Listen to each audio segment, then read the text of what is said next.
I wrote a book about Operation Paperclip, and my God, talk about a rabbit's hole. That's a rabbit hole. It's a rabbit hole. Let's explain to people that don't know what we're talking about. Operation Paperclip was when, after World War II, the United States gathered up a ton of scientists from Nazi Germany, brought them over to America, and even Wernher von Braun. They had Wernher von Braun run NASA. He was a Nazi, like 100% Nazi. Good friends with Hitler type Nazi. Yes. He ran a Berlin rocket factory where they hung the 5 slowest Jews. They would hang them out front so everybody would know, like, this is what happens when you work slow. We'll hang you. I mean, the Simon Wiesenthal Center said that if Wernher von Braun was alive today, they would prosecute him for crimes against humanity. Yes, they would. And that was the head of NASA. That was the head of NASA. That was the guy who got us to the moon. That was the big cheese guy. Yeah. So we were willing to put a lot of really dark things aside in order to gather up the best scientists so that the Soviet Union couldn't get them all. And they got a few of them as well. But we got how many? More than 1,000, right? Allegedly 1,400, but I would not be surprised if,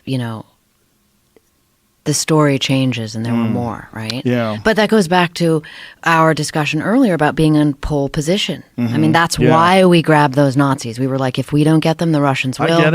I get it. And, and I'm sure the Nazis could say, I didn't want to do it. They made me. I'm a nice person. I love Jews. Well, that was part of the mythology. It was like, we got the good Germans. Well, no, we didn't. Right. We got the top Germans, and who do you think the top Germans were? Yeah. They were coveted by Hitler, Himmler, Göring, Yeah. I mean, these guys were, right. I mean, there were guys that we grabbed out of the docks at Nuremberg, literally, to come be part of our program, Well, One of these if you're smart, you're an asset, right? I mean, that's what Genghis Khan used to do. He'd take warlords from the other side and capture them and go, listen, just come over here, bro. Come on. Work for me. I'm the man. I mean, ideology aside, I'm super smart and I want that to be known. That's kind of that's the competitor, right? Sure, I mean, sure.